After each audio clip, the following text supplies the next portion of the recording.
que nos tomemos unos minutos para poder escucharnos y también disculparme porque nos demoramos unos minutos y sé que estaban hace un rato largo acá esperando, estaba el tránsito un poco complicado y sé que su tiempo vale, así que pedirles disculpas, pero ya estamos acá. Por otro lado, saludar a todos los compañeros y compañeras que están hoy acá, que militan en los diferentes espacios que integran el peronismo de la provincia de Buenos Aires y en el marco general también del Frente de Todos, a la militancia política, sindical, a la militancia cultural, social, que cada uno lleva adelante todos los días de su vida, poniendo tiempo a disposición de un vecino, de una vecina, de un compañero, compañera de trabajo, de estudio. Cosa muy poco valorado a veces en nuestra sociedad, ese tiempo que dedica él o la militante, cualquiera sea su espacio de desarrollo, para tratar de mejorar la calidad de vida de sus vecinos o vecinas, o simplemente estar atento cuando algo malo le pasa a esa persona y necesita simplemente una palabra de aliento, un abrazo y saber que no está solo en un mundo que siempre nos propone que funcionaría mucho mejor si exacerbamos el individualismo. Uno de los grandes desafíos que tenemos quienes creemos en las herramientas que brinde la política es en eso, es en pensar en nos y no en yo, en acostumbrarnos a usar el plural para poder hablar, porque muchas veces nos termina pasando en la tele que escuchamos yo haría esto, yo haría aquello, y hasta el día de la fecha no había nadie poder hacer algo grande para su gente solo. Así que agradecerle su presencia aquí. Por otro lado, también saludar a los vecinos y vecinas de Escobar, al pueblo de Escobar, de Garín, que cada vez que he venido, cada vez que Ariel me ha invitado, que los compañeros y compañeras me dijeron, como en esta oportunidad, hace unos 20 días, 15 días, que Ariel quería recibir de esta manera a otro compañero en la asunción de la responsabilidad de llevar adelante en el distrito la conducción del peronismo. Dije, sí, ¿cómo no voy a ir si cada vez que vamos la gente nos recibe tan bien? Y aparte, ¿saben qué hay también cuando uno viene? Ve cómo va mejorando Escobar. Claro que no es fácil. Claro que falta mucho por hacer. Y creo que es eso también lo que moviliza a Ariel y a sus compañeros y compañeras con los que milita y conduce, como le toca hoy al compañero que está a cargo del municipio, llevar adelante el día a día de la gestión. Claro que siempre falta, y por eso siempre hay que estar trabajando, pensando y cerca de la gente y participando. La participación, compañeras y compañeros de ustedes, de los ámbitos de discusión, es la que garantiza el menor margen de error a la hora de tomar decisiones de los dirigentes. Si la sociedad no participa, si no se interesa en su propio destino, será muy difícil que algo nos pueda salir bien. Cualquier invitación a desistir que reciban, cualquier invitación que reciban a la desesperanza, deséchenla. Si algo no los termina de contener, generan un nuevo espacio, pero nunca dejan de trabajar y militar para que nuestra sociedad y nuestros barrios puedan mejorar.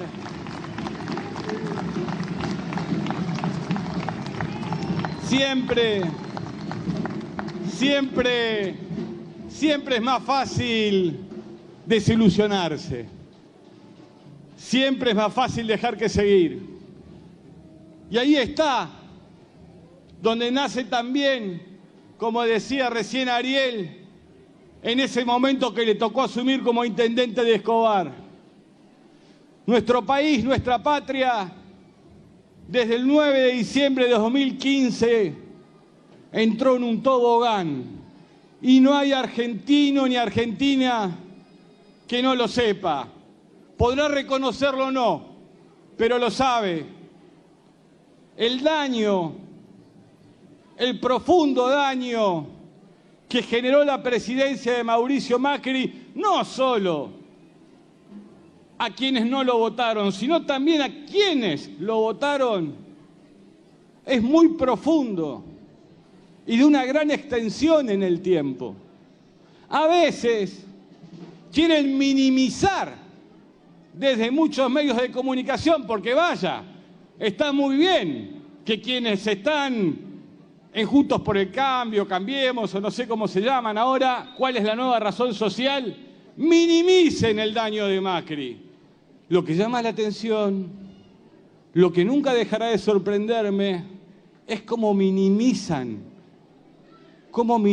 el daño que le hizo Macri a nuestro país. Cuando uno mira, y perdón, porque cada vez que vengo a Escobar me habrán escuchado decirlo, así que esta vez también lo voy a hacer, el endeudamiento que generó el expresidente Macri es de una carnadura y profundidad pocas veces vistas desde la vuelta a la democracia en nuestro querido país. Entonces, cabe preguntarse, ¿qué sería de nuestra Argentina hoy?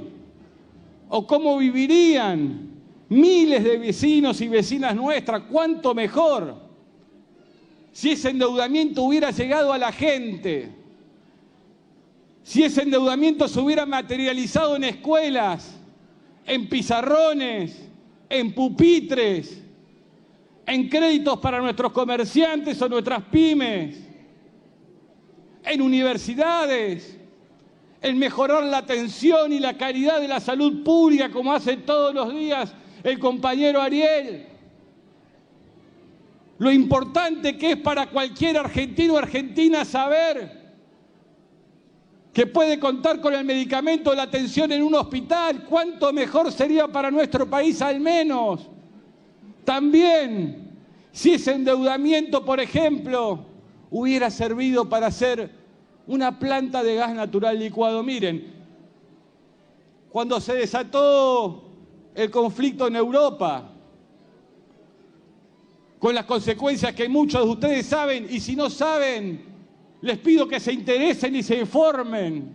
Necesitamos compañeros y compañeras que no solo sean grandes militantes, leales y que estén todo el día, sino que también se preparen y se formen y estudien para poder gobernar la Argentina en el futuro.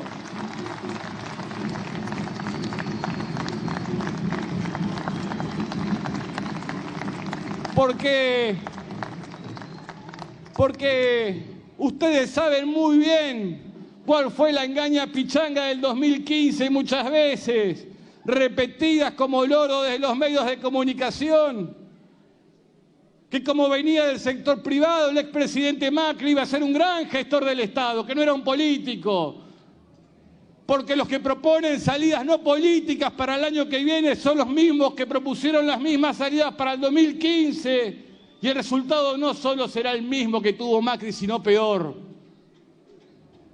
Será peor. Entonces, creo que ustedes, compañeros y compañeras, muchas veces subestimados por los medios, tratados como ciudadanos y ciudadanas de segunda por no vivir en la ciudad de Buenos Aires o en las 40 manzanas donde se define todo, tienen que dar una gran demostración de amor propio y autoestima y no dejar que les quiebren la ilusión de poder soñar un destino diferente. Cada uno de ustedes mismos. Pero les decía, para que tomen noción, el mismo Congreso de Estados Unidos aprueba una ayuda económica a uno de los países que está en conflicto en Europa del mismo monto que el Fondo Monetario Internacional, que aún no puede explicarle a ningún argentino y a ninguna argentina por qué y cómo controló ese préstamo, le dieron a Ucrania. Ustedes imagínense, el mismo monto. O si quieren, para aquellos que son fanáticos de las redes sociales, Twitter, por ejemplo, se vendió en el mismo monto del dinero que le prestaron a la Argentina. Este tipo de cosas, casi ocultadas a diario cuando se habla del estado actual de la economía, demuestra que no quieren discutir porque los sectores de poder en la Argentina, esos que ustedes escuchan en la tele hablando de seriedad, de cómo se administra el Estado, de déficit o superávit, son los que gobernaron la Argentina entre el 2015 y el 2019.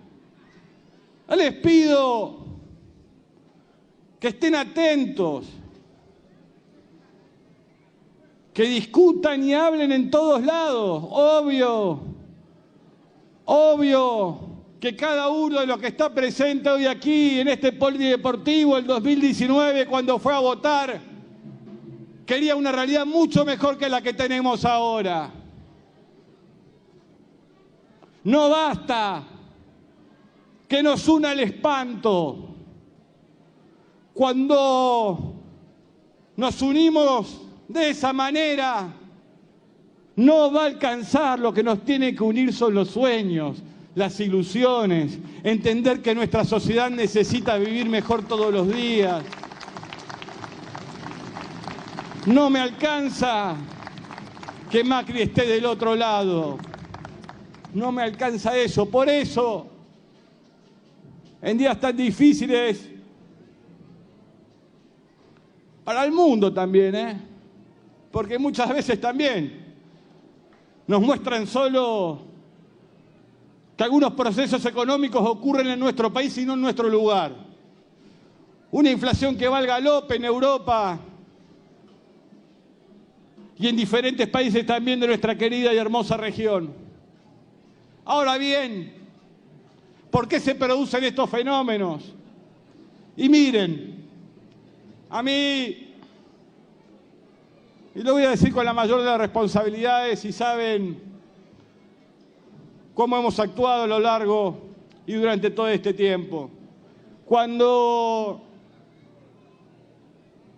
decidí dejar la conducción del bloque de diputados nacionales de nuestro gobierno en la Cámara,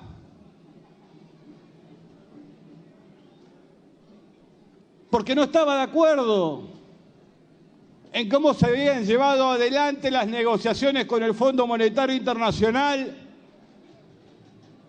No lo hice pensando en mi destino personal, no lo hice pensando en falsos protagonismos que después construyen grandes frustraciones, sino entendiendo que podríamos haber hecho las cosas mucho mejor. Y cuando lo hice, aparte lo hice con total responsabilidad. Nadie supo de mi decisión hasta que yo había conversado con el señor presidente. Primero hablé con un colaborador de él y esperé poder hablar con él. Y charlamos durante un largo rato. Me pidió pensarlo, lo pensé y le confirmé la decisión. Esto que ha pasado en los últimos días, que vaya a saber cómo ha sido, pero no comunicándose con el presidente, habla de una irresponsabilidad supina. ¿Y saben qué? A partir de ahí vi también y volví a confirmar la doble vara de los medios de comunicación. Cómo trataron cuando uno dejó la conducción del bloque por un desacuerdo político. Yo no fui a pedirle al presidente cargos, no fui a pedirle que eche a ningún compañero de la gestión. Lo único que quería demostrar era que las negociaciones que había llevado adelante el ministro de Economía no eran todo lo buenas que podían ser para nuestra gente. Aún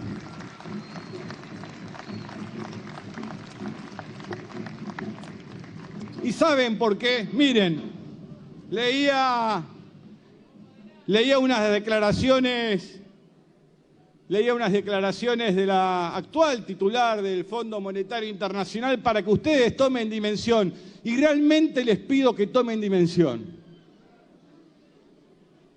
Dijo ayer en un cable de una agencia europea, Georgieva,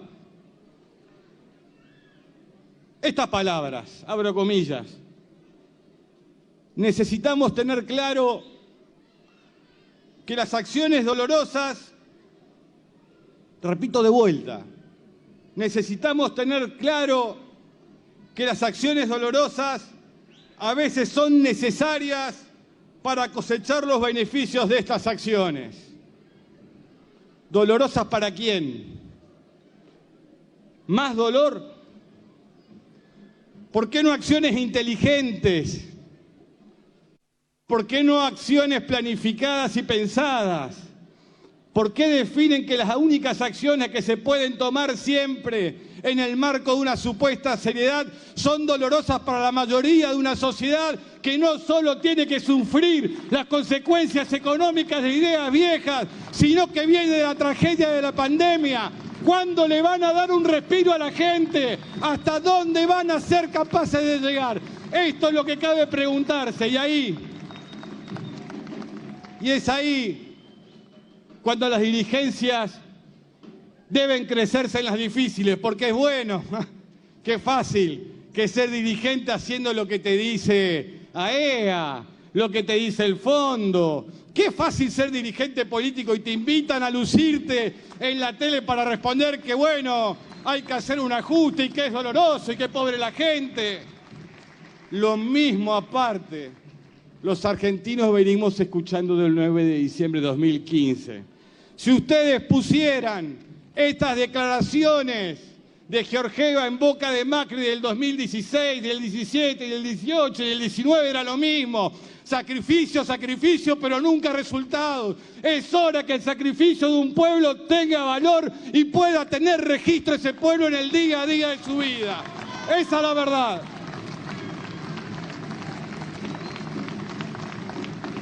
Y claro,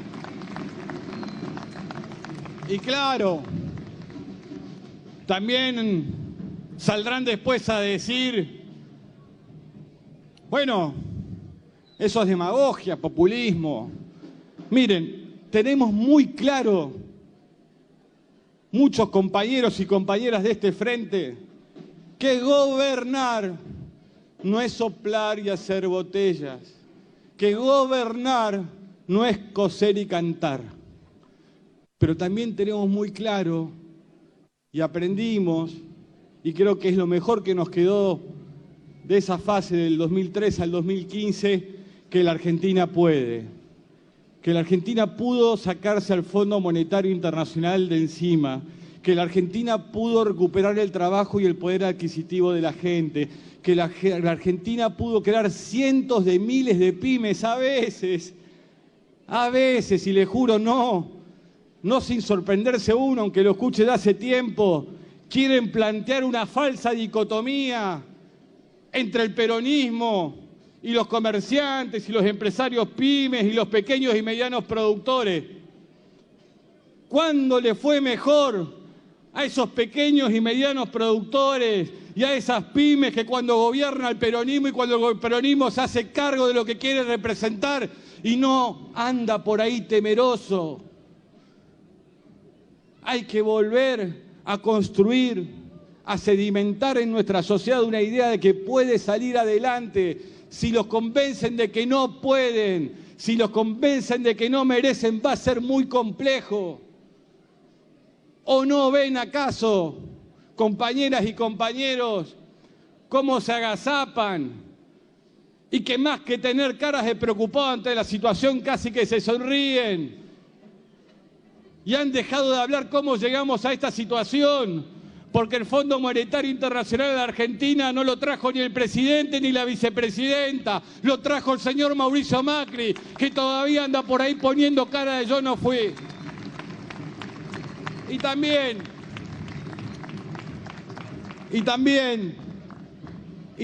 entender, compañeras y compañeros, y lo voy a decir desde lo más profundo de la tripa, que a mí lo que digan los que siempre insultan, lo que digan los que siempre odian, lo que digan los que no creen en nada, como si no creer en nada fuera ser una persona inteligente. ¿Desde cuándo no creer en nada te transforma en inteligente? ¿Desde cuándo saber solo criticar te transforma en inteligente? Pero hay gente que anda con esa pátina que cuando te dice algo no te digo la verdad. Siempre digo, a lo menos me estás diciendo tu verdad. La verdad es relativa, esas verdades relativas que cada uno va a aportar a la discusión, porque aparte cuando uno hace política de manera colectiva y va a un lugar, se encuentra con diversas opiniones que nos van haciendo mejores, que nos traen información real, no manipulada por las consultoras que facturan al Estado y a los gobiernos y le sacan a todos porque los dirigentes se alejan de la gente y se abalanzan sobre las consultoras. Hay que acercarse a la gente, hay que buscarla, hay que invitarla a participar, y se la invita a participar cuando se la representa, cuando la sociedad entiende que ha sido representado por sus dirigentes, la despiden como la despidieron a Cristina aquel 9 de diciembre de 2015.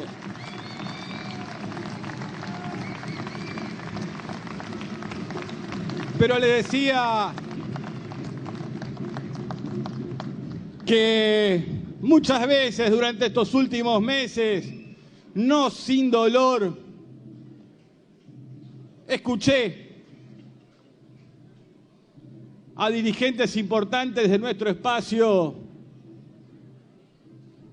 referirse muy mal y de muy mala manera. Por ejemplo, a mí no me importa, me tiene sin cuidado, pero a la compañera Cristina.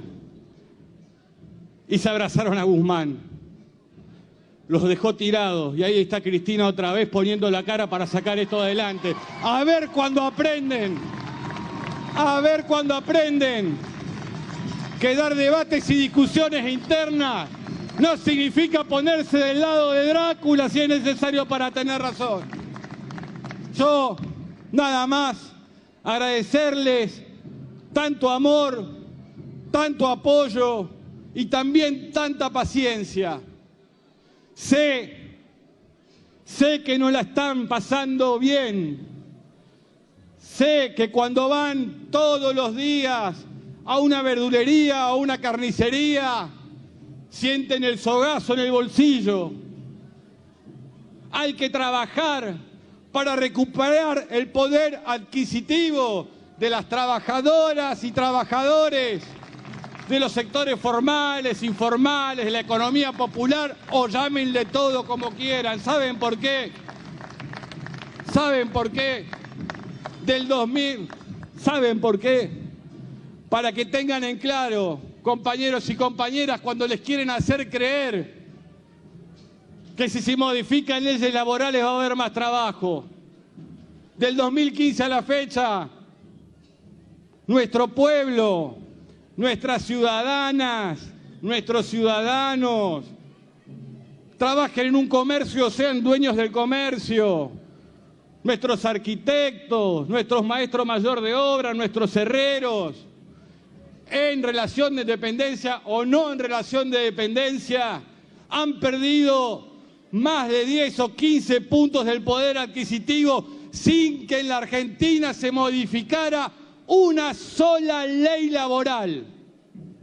Aquellos que baten el parche diariamente diciendo que va a haber más trabajo si las compañeras y compañeros se quedan sin indemnización, no están proponiendo más trabajo, están proponiendo el regreso de la esclavitud en la Argentina. A ese lugar quieren regresar. Y se los voy a volver a decir de vuelta, sin que se modificara ni una sola ley de nuestro sistema laboral. ¿Qué más quieren? ¿Qué más desean? A veces cuando uno escucha a estos sectores de poder, Falta solamente que propongan, falta solamente que propongan directamente ya que no exista ni un solo derecho para nuestros trabajadores y nuestras trabajadoras. Y para peor, y les pido el último minuto de atención, nuestro Poder Judicial, el verdadero presidente de la Corte Suprema, Rosenkrantz, el verdadero, dice muy suelto de cuerpo,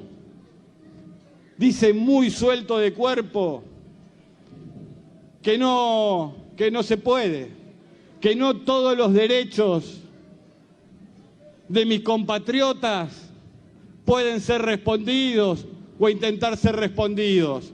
Y para peor, lo dice, no en una cuestión estática o que fuera una fotografía, bueno, estamos acá, más no se puede, sino que ustedes, como recién les contaba, van viendo cómo van avanzando, porque cada vez se concentra más el ingreso. Traducido en criollo, lo que está diciendo Rosenkrantz no solo es lo que dijo, sino también que cada vez van a tener menos derechos, que cada vez van a tener menos capacidad de organizarse, que cada vez su poder adquisitivo se va a ver más dañado y que para colmo esos avances sobre sus derechos, esos abusos que se promueven van a ser validados por el Poder Judicial argentino.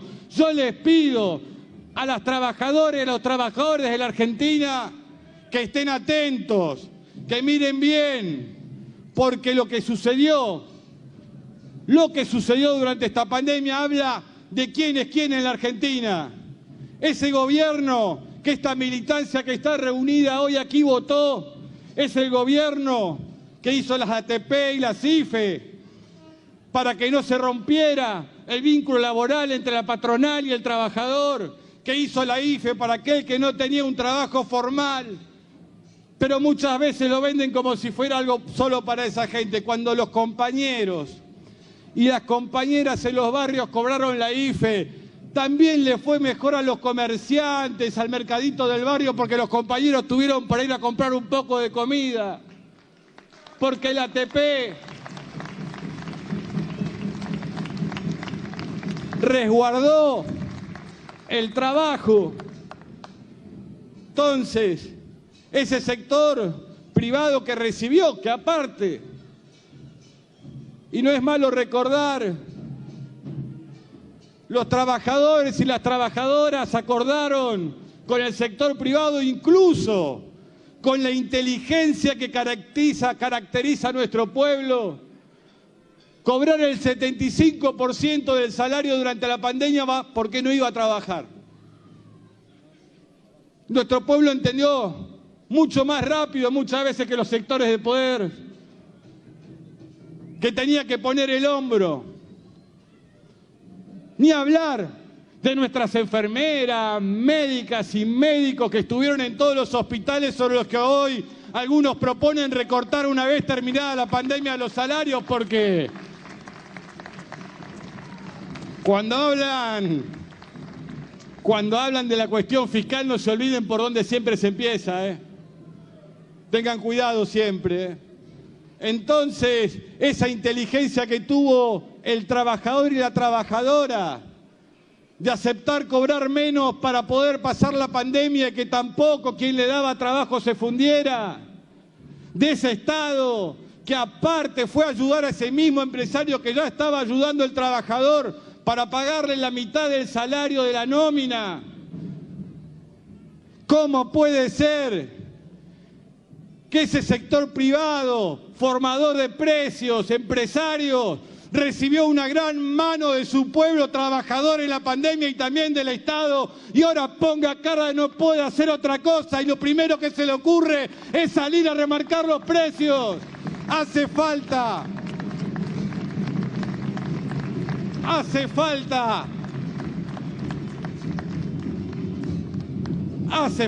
responder de esa manera a un gobierno que le extendió la mano y a un pueblo trabajador que le extendió la mano. Estas son las cosas que queremos debatir y discutir en la Argentina. Yo les quiero agradecer su presencia aquí hoy y que sepan que sepan siempre que pueden contar con nosotros y nosotras y que también pueden contar conmigo. Yo no voy a aflojar, no me interesa lo que digan los medios, me interesa saber que podemos levantar la voz, defender lo que queremos, soñar lo que queremos y lo que es más importante que soñar, materializarlo y construirlo para poder llevar adelante aquello que nos comprendimos en 2019. Si alguien quiere saber cómo se gana en el 2023, es entendiendo cómo se ganó en el 2019. Muchas gracias, compañeros. Muchas gracias, compañeras. A pelearla, a no aflojar. Hay que seguir dando la pelea. Acá estamos. Muchas gracias. Hoy es un día hermoso que nos invita. Muchas gracias, compañero Máximo. Buenas tardes. Hace mucho bien, por supuesto, el juego democrático. Que se digan estas palabras, estas verdades, que se pronuncien estos sueños, que se le hable a la gente en el espacio público, en la plaza pública, en la soñada plaza, donde está el contacto entre los líderes y su gente, hace mucho bien. Lo que no es saludable es lo otro, lo que está manifestándose con un claro deseo golpista en la República Argentina. Antes de ir a la pausa necesaria, quiero presentar una pregunta que se hizo hoy en la conferencia de prensa de Gabriela Cerruti y que es exactamente el otro lado de lo que significó este discurso que acabamos de escuchar y de ver de Máximo Kirchner. Bueno, supongo que no desconoce que hoy fue un día de innumerable cantidad de rumores que por supuesto no se han verificado, pero nos parece importante que usted nos diga si cuál es el estado de situación del Gobierno Nacional en este momento, es decir, si tiene pensado, si pensó el presidente renunciar, si el presidente de la Cámara de Diputados tiene pensado o pensó en renunciar. Me parece que esa pregunta no corresponde ni ser formulada ni ser respondida. Estamos trabajando, el Gobierno está trabajando y la verdad es que no pensamos en los rumores los hacen y los llevan y los circulan quienes tienen tiempo de sentarse a conspirar en lugar de estar trabajando y de estar gobernando, pero también seguramente los especuladores de siempre. Bien, esa fue la respuesta de Gabriela Cerruti, que nos pone a todos en una situación de acuerdo.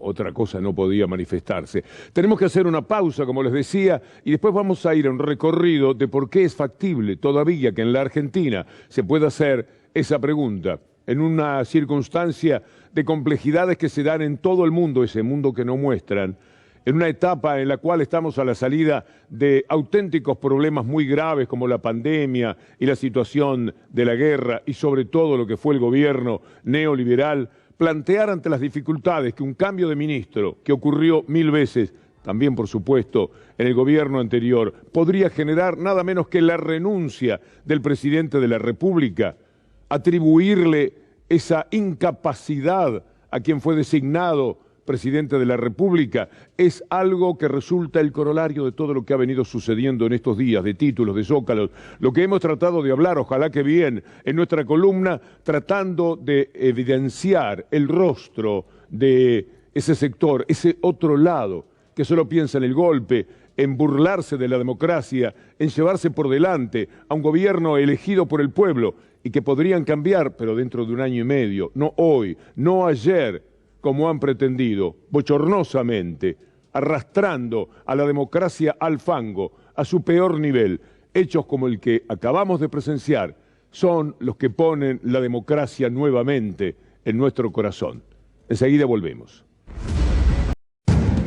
Es una economía de guerra aquella en la que está hoy inmerso el mundo entero. Una economía de guerra que también golpea naturalmente, y no puede ser de otra manera, a la República Argentina. Nos gusta cotejar el mundo con lo que pasa en nuestra aldea. La aldea global nos está hablando permanentemente de enormes dificultades, que al ser comunes demuestran claramente lo que aquí procura ignorarse para intentar el fatídico golpe de Estado que siempre llevan en su corazón dañado. Vamos a mostrarles a ustedes esta placa en la cual se habla de cuánta gente entró al hambre a partir de marzo, 71 millones de personas. Desde marzo de este año el impacto en las tasas de pobreza es drásticamente más rápido que el impacto de la pandemia del COVID-19. Esto es lo que dice el informe de la ONU. Y para que usted vea esa economía de guerra que también viene con alguna de sus olas hasta la Argentina, veamos este informe de la FAO que nos dice cuánta gente se queda sin comer en el mundo ahora como consecuencia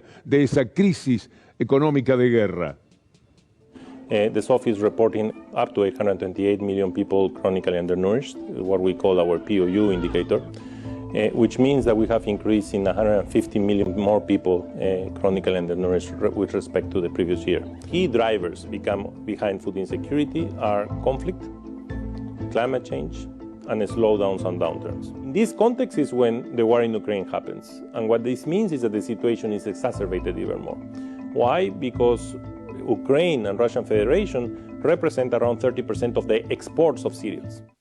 Es una de las razones de lo que está pasando con el mundo, empujado a esta gravísima crisis por la OTAN, por el gobierno de los Estados Unidos y por esto que es la guerra de Rusia y Ucrania. Pero miren ustedes lo que pasa en Estados Unidos, para no ir a buscar siempre un país que quede demasiado lejos. También lo tenemos porque nos gusta la mirada global. Pero vamos a ir a los Estados Unidos, que parecería es la panacea para mucha gente. Miren lo que está sucediendo allí en este momento con respecto a los alimentos.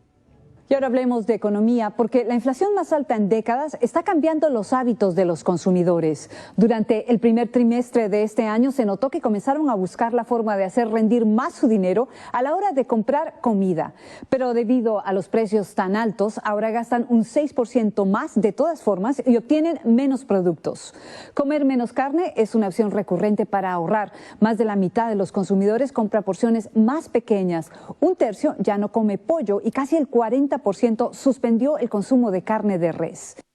Es interesante, ¿no?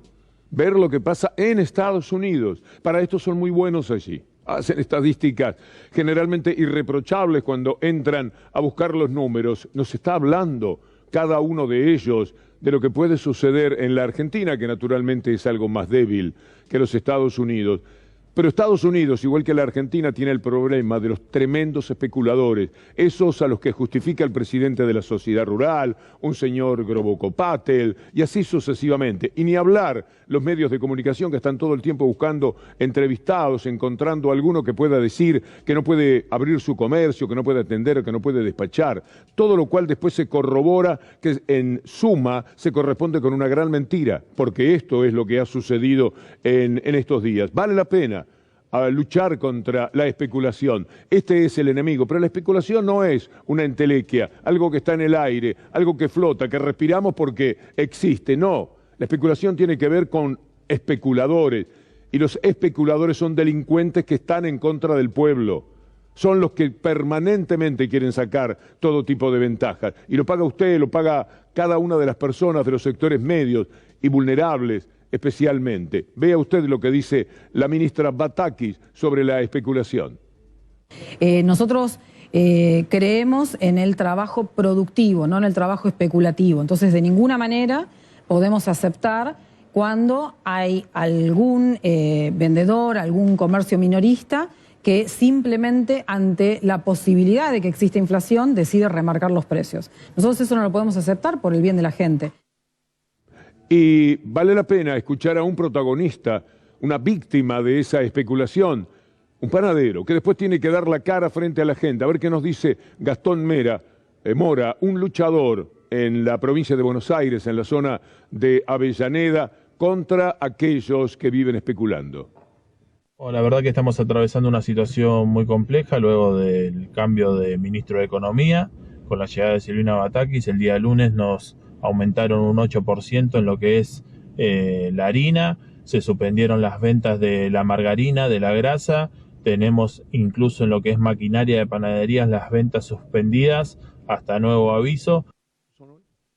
Hay que tener en cuenta lo que está pasando en otros lugares. Fuimos por Estados Unidos, nos interesó empezar por aquel país más mirado desde aquí y que parece más a salvo de todos estos inconvenientes. También está pagando el precio de una economía de guerra.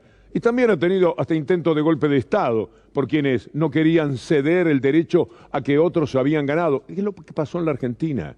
Aquí lo que sucede, estos golpistas que van a salir, pero con buena respuesta de lo que llamamos pueblo, el sábado, a intentar un paso más en ese anhelo de golpe que tienen desde antes de empezar el gobierno de Alberto y Cristina Fernández de Kirchner. Inmediatamente tras la derrota no pudieron asimilarla y se entregaron de lleno al sueño golpista. Tratan de consumarlo. El 9 salen a la calle, van al obelisco, otros van a salir en el campo a un paro increíble, el paro de la abundancia, el día 13 y así sucesivamente. Y los títulos de los diarios y los zócalos y los que dicen los voceros, no ya los periodistas, sino los voceros de los dueños de esos medios de comunicación que son los principales golpistas que ha tenido y que tiene y que tendrá la República Argentina. Mire, permítame mostrarle lo que sucede en Bosnia. Vamos a cruzar el charco y vamos a instalarnos en Europa para ver lo que allí sucede con el tema de la inflación. Están enloquecidos, ciertamente, con ese tema.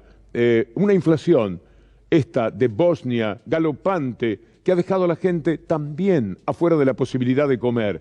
Ese 30 y pico % que no come pollo, ese 38% que no come carne en los Estados Unidos, es igual en Bosnia, con cifras todavía más preocupantes. Por eso la protesta de la gente. Mire, Boris Johnson se va. Primero veamos que se va Boris Johnson, porque es parte de lo que nosotros cubrimos habitualmente. Boris Johnson, para quienes miren este programa, no es ningún desconocido. Pero después le vamos a mostrar cuál es la razón fundamental del alejamiento de Johnson de la importante investidura que ahora anunció abandonará. So of course it's painful not to be able to see through so many ideas and projects myself. But as we've seen at Westminster, the herd instinct is powerful. When the herd moves, it moves. And my friends, in politics, no one is remotely indispensable. Nadie es indispensable, y mucho menos a la hora de buscar grandes soluciones que no las ha tenido Johnson. Así está la economía que va a dejar. Se enfrenta a una inflación desbordada, una desaceleración del crecimiento, un inconcluso Brexit con la Unión Europea y una moneda devaluada. Repaso a las finanzas de la quinta economía del mundo es lo que estamos haciendo. Incluso más que otros países de la región, Gran Bretaña está sintiendo el peso de una tasa de inflación que en mayo alcanzó un máximo de 40 años hasta el 9.1 interanual. Esta es la realidad. Nosotros tenemos que tomar algunas medidas. Por supuesto que hay que hacerlo. ¿Vio? Moneda devaluada en Gran Bretaña, que se va surtiendo permanentemente de las riquezas de todo el mundo al que sigue robando, para no ir demasiado lejos, las Malvinas. Es decir, un inmenso poder, un tremendo imperio que también está sintiendo las consecuencias de la economía. Y están con problemas en su moneda. Y esto es lo que fundamentalmente le cuesta el gobierno a Boris Johnson, que si estuviera bien económicamente, si no tuviera los problemas de la devaluación de la libra, de la inflación y del hambre, ya le mostramos la semana pasada que los británicos también han reducido la cantidad de comida que se dan cada día y se saltean comida. Y no estamos hablando de 3 o 4, estamos hablando de la media de la población. Esta es la realidad que eyecta a Boris Johnson del poder. Por eso la moneda, por eso aquí se ha adoptado una medida, se ha hecho un anuncio que inmediatamente llevó a poner el grito en el cielo a todos los golpistas que están en los medios de comunicación. Veamos la respuesta que tiene para esto Gabriela Cerruti. En cuanto a esta nueva disposición que se está tomando de ser muy cuidadosos en cuanto al uso de los dólares para importación y de cuáles son las importaciones que se van a jerarquizar con respecto a otras para el financiamiento del Banco Central. Se puede importar todo lo que cada uno quiere y lo que cada industria quiera. Lo que estamos hablando es de cuáles son las prioridades de financiamiento del Banco Central, y la misma disposición del Banco Central establece que se terminaron, no van a funcionar más las cuotas en dólares en los productos del free shop. Muchas veces ha sucedido que las cosas sean de esta manera, y muchas veces en otros países también. El déficit en viajes de la Argentina es 2.460 millones de dólares. Eso perdió el Banco Central por pagos de pasajes y tarjetas en lo que va del 2022. El doble que en 2020 y 2021, cuando la pandemia determinaba que la gente no viajara. O sea, estamos hablando de una cifra altísima. A eso hizo referencia la ministra Batakis.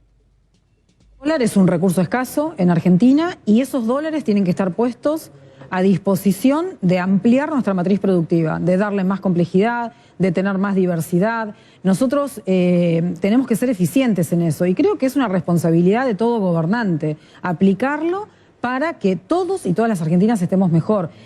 Cuando uno hace compras en el exterior y esos dólares son efectivamente los dólares que tendrían que haber ido, porque son escasos, tendrían que haber ido al sector productivo, la verdad que lo que estamos haciendo es dañando el futuro de todos los argentinos. El tema es que ese derecho a viajar colisiona o tensiona con el derecho a la generación de puestos de trabajo.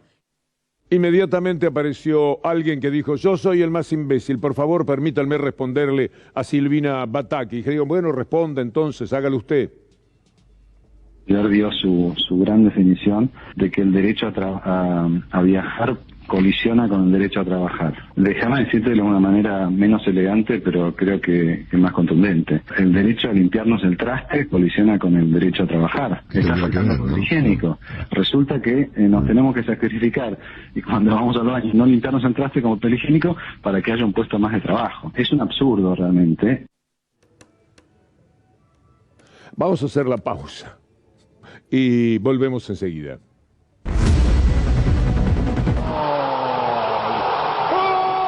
Bueno, no es que nos equivocamos de programa, es que queremos hablar del VAR de los economistas. Es decir, viven en posición adelantada, viven pateándola afuera, con cada una de sus mentiras.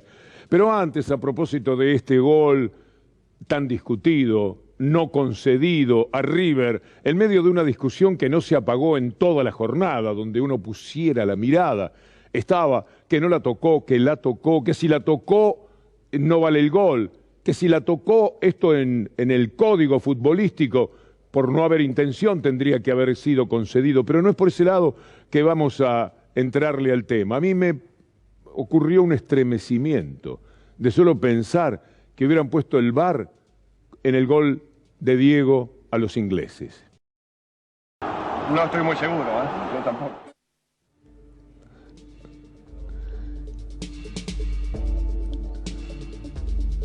El VAR de los economistas queremos presentarle ahora. Eso no sucedió. Ese gol ya está en la historia y esas cosas de Diego. Es el mejor gol con la mano de todos los tiempos. No hay otro para compararlo. Pero el VAR y toda la discusión y revisar la jugada, esto que es tan inconveniente aparentemente para el fútbol según el punto de vista de muchos que dicen no se puede esperar como anoche, minutos y minutos para que digan sí o no, para que el árbitro quiera dar el gol y los de arriba le digan que no, mira que la tocó con la mano, a mí me parece que no la tocó con la mano. Es muy difícil ponerse de acuerdo. El VAR para hechos de si la pelota entró o no entró, por ejemplo en el arco, si fue penal o no fue penal, marcando el área puede ser, pero para cada uno de los detalles lo van a tener en cuenta, esos en los que 10 personas miran y no se ponen de acuerdo en el VAR y no se ponen de acuerdo en el VAR con B larga ni en el VAR con B corta. Ahora sí, el VAR de los economistas. Porque viven en offside esos jugadores que tenemos ahí. Miren lo que decía, por ejemplo, Pratt Guy, el de la respuesta tan tonta, tan estúpida a Batakis de anoche, recién lo estábamos escuchando. Miren lo que ha dicho. Sí, ella tiene una visión muy populista de la economía. Ella cree que se puede tener déficit para siempre, total, alguien lo pagará. Bueno, ese alguien es la deuda. La deuda es la sucesión de déficits y por eso Argentina tiene crisis de deuda, ¿no? Por la deuda que dejan ellos. Vamos a mostrarles que este hombre está en offside. Como tal ha vivido, como un jugador siempre fuera de lugar, pero queremos mostrarlo de esta manera. Este es nuestro VAR para Pratt Guy. Y después la otra cosa que hay que tener en cuenta es, asusta cuando decís en porcentaje cuándo va a subir, cuánto va a subir, ¿viste? Pero puede pasar que hay una factura que pagaba, no sé, 150 pesos y ahora pasa a pagar, no sé, 350 pesos. Está bien, son 200 pesos, pero 200 pesos son 2 taxis. Sí. Eso también es lo que hay que entender. O 2 pizzas. 2 pizzas. Vamos a poner el VAR ahora para la Cunza. Primero recordemos cuál fue la jugada. Tendemos en el debate público, en el debate público, a asociar los problemas a las personas, ¿no? Que entonces la deuda de humano, la deuda del otro, en realidad son los sistemas, fíjese que yo no hago nombre propio. No, ya sé. Y dado que lo alude, yo creo que Duhovne fue un buen ministro, ¿está bien? Si es lo que usted quiere, o que hizo todo lo posible para que nuestro país estuviera mejor. Esta es la jugada. Ahora pongamos el VAR para ver la verdad de lo que puede decir la Cunza. Yo en abril de 2018 fui a una conferencia que dio Christine Lagarde en la Ditela y dijo, no estoy acá para prestarle plata a la Argentina. 2 meses después, Macri estaba firmando el paquete de asistencia más grande de la historia del fondo. ¿Eso no fue improvisación? ¿No fue irresponsable? No sé, pero eso ya pasó. Alejandro, digo. No, pero es que fue entre gallos y medianoche también. Está bien, pero... Como a recordar sobre la pero fecha ahora del estamos en febrero de 2022 discutiendo un programa con el Fondo Monetario, que mejor que haya que no haya. Viven en posición adelantada, viven fuera de juego. Deja de pagar la deuda emitida por su gobierno. ¿Quién? La Cunza. E incumple compromisos en pesos. El riesgo que la corrida cambiaria se convierta en una bancaria. El default de Macri, que era el default de la Cunza, y todavía habla. Pero veamos a Duhovne en acción. Ya vimos el elogio que le tributaba a la Cunza. Nicolás Duhovne manifestando. No volvamos al fondo, Carlos. No volvamos al fondo, Carlos. No volvamos al fondo, Carlos. Hemos iniciado conversaciones con el Fondo Monetario Internacional para tener una línea de crédito preventiva. Hemos iniciado conversaciones con el Fondo Monetario Internacional para tener una línea de crédito preventiva. Hemos iniciado conversaciones con el Fondo Monetario Internacional para tener una línea de crédito preventiva. Viven en posición adelantada. Por eso el VAR también es necesario. Mirá lo que sucede con López Murphy, pobre López Murphy, veterano jugador del sistema, un hombre totalmente entregado toda una vida, viene de las divisiones inferiores, de la política servil y pasó a jugar también en primera porque se dieron cuenta que condiciones para eso tenía y entonces el sector dominante siempre pensó que allí había un títere interesante para manejar, para que diga, por ejemplo, mire usted, que lo que ha ocurrido es un Rodrigazo, lo que se viene es un Rodrigazo. Muchos economistas dicen que esto se está pareciendo un pre-Rodrigazo. Rodrigazo. Sí, es verdad que avanzamos hacia eso. Sí, es verdad que avanzamos hacia eso. Recuerden ustedes, eso pasó hace tantos años que hay que recordarlo, el Rodrigazo en realidad fue una operación económica que no se ancló políticamente y se desbordó. Bueno, recordemos que López Murphy fue echado en el 2001 y bueno, ahí dice, se cumplen 20 años de su asunción como ministro de Economía de la Alianza. Duró 15 días.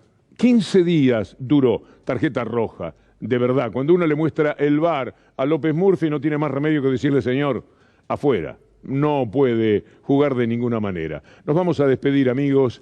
Viene Gustavo Silvestre, llega minuto 1. Quisimos también un poco relajarnos después de las tensiones que genera echarle un vistazo al mundo. Muchas gracias, como siempre, a Javier Canteros en la dirección, a Guido Salas Mujica, Sebastián Prenafeta, y acá Pato del Vecchio, todos queridos amigos, a Nacho Santos también le entregamos nuestro saludo y nuestra gratitud, a Ana Genia Sánchez, a Julián Capazo y a Federico Ferro. Amigos, nos reencontramos. Bueno, ahora viene Gustavo Silvestre, nuestro buque insignia, como le digo todos los días, un poco apurado porque es parte de la estética de la televisión y de la radio entregar los programas en hora. Llega Gustavo Silvestre con minuto 1 y si Dios quiere volveremos mañana después de la querida Luli Trujillo. Hasta entonces.